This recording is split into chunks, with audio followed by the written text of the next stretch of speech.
नमस्कार दोस्तों, स्वागत है आपका हमारे चैनल धर्मो रक्षिता रक्षिते में। दोस्तों, आइए सुनते हैं कि आखिर कैसे श्री कृष्ण के सामने ही हुआ उनके प्रिय भक्त सुरथ का वध, और क्यों श्री कृष्ण सुरथ का शीश अपनी गोद में लेकर बैठे रहे थे। ये कथा महाभारत काल की है, जब कृष्ण दर्शन को व्याकुल उनके भक्त सुरथ ने अर्जुन से युद्ध करना तक स्वीकार कर लिया था।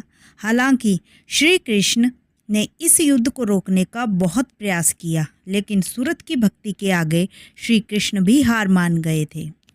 दरअसल महाभारत युद्ध के बाद जब युधिष्ठिर ने अश्वमेध यज्ञ करने के बाद यज्ञ का घोड़ा भ्रमण के लिए छोड़ा, तब चंपकपुरी के राजा हंसध्वज और उनके बेटे सुरथ ने श्री कृष्ण के दर्शनों की लालसा से अश्वमेध के घोड़े को पकड़ लिया। पिता और पुत्र दोनों ही श्री कृष्ण के परम भक्त थे और उन्हीं के हाथों से संसार का त्याग करना चाहते थे।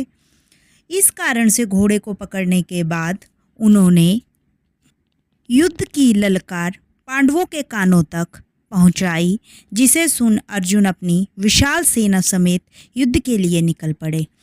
पर जब युद्ध के मैदान में श्री कृष्ण ने अर्जुन और सुरथ को आमने सामने देखा तो वो विचलित हो गए।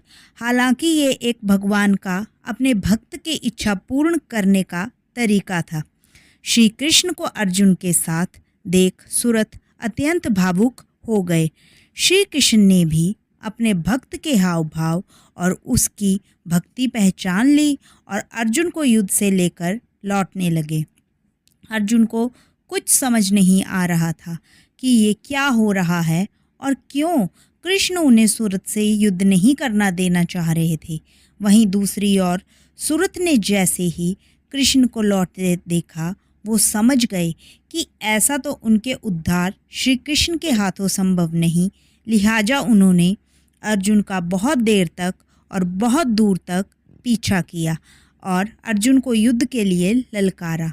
ललकार सुन अर्जुन रोक ना सके खुद को और भीषण युद्ध आरंभ हुआ, जिसके बाद अर्जुन ने सुरथ का शीश धड़ से अलग कर दिया। मरते समय सुरथ ने श्री कृष्ण को प्रणाम किया और कहा कि प्रभु, मैं तो भाग्यशाली हूँ जो आपके सामने मृत्यु को प्राप्त हो रहा हूँ। श्री कृष्ण ने सुरथ को आशीर्वाद दिया और युद्ध भूमि में अपने भक्त का शीश काफ़ी समय तक गोद में लेकर बैठे रहे।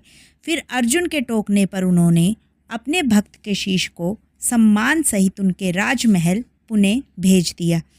ये थी श्री कृष्ण और उनके भक्त सुरथ की कथा।